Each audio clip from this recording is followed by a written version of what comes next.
জানো তো এখানে আমার এসে এরকম 3টে পুচকু ননদ আছে, আর একটা ননদ একটু বড় হয়েছে, তারা আবার রিসেন্টলি বেবি হয়েছে, অ্যান্ড রিসেন্টলি আমি আর সুদি মামা মামি হয়েছি। আজকে ওই পুচকুকে দেখার জন্যই এত দূর থেকে যাওয়া। সে তো ঘুমোচ্ছিল, ততক্ষণ আমরা করলাম একটু লুডোতে একটু খেলাখেলি করে অনেক গল্প আড্ডা করে। আর আমি যখন যাই আমার ননদদের মনে যা থাকে কথাবার্তা সব কিছু আমার সাথে শেয়ার করে। আর এখানেও কিন্তু আমাদের জন্য আবার হয়েছিল মাটন আর দেশি মুরগি।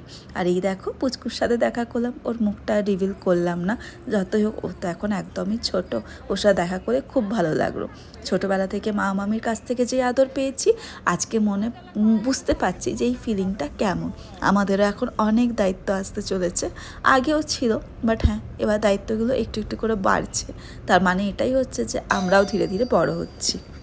দেশের বাড়িতে সবাইকে বাই বাই বলে চলে গেলাম আমরা আমাদের নেক্সট ডেস্টিনেশন, সেটা হলো সুদীপের মামা বাড়ি। দুটো বাড়ির মধ্যে 1 ঘন্টারই ডিস্টেন্স। আর যাওয়ার রাস্তাটা দেখো একদম সবুজে সবুজে ভরা, চারপাশে কত বাগান গাছ জঙ্গল, খুব ভালো লাগছিল। এটা হলো আরেকটা মাসির বাড়ি, সেখানেও দেখো জমির অঢেল। এই পাশে আমার সামনে যে জমিগুলো দেখছো প্রায় বেশিরভাগটাই আমার মানে সুদীপের মামার পুরোটা জমি বলতে পারো। তো এত সবুজ সবুজ দেখে আমার তো বেশ ভালো লাগছিল, অনেকক্ষণ ওখানে সময় কাটাচ্ছিলাম। আর এবারে সানসেটটাও আমি এরকম সবুজ জমির মধ্যেই দেখলাম, যেটা বেশ ভালো লাগছিলো। তারপরে দেশি মুরগি চারিপাশে ঘুরে বেড়াচ্ছে, হাঁস, সমস্ত কিছু মাসিদের বাড়িতে আছে।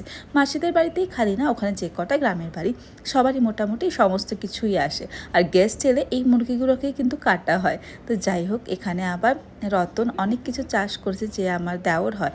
আর মা দেখো যেখানে যা পাচ্ছে শাক সবজি সব কিছু নিয়ে নিচ্ছে।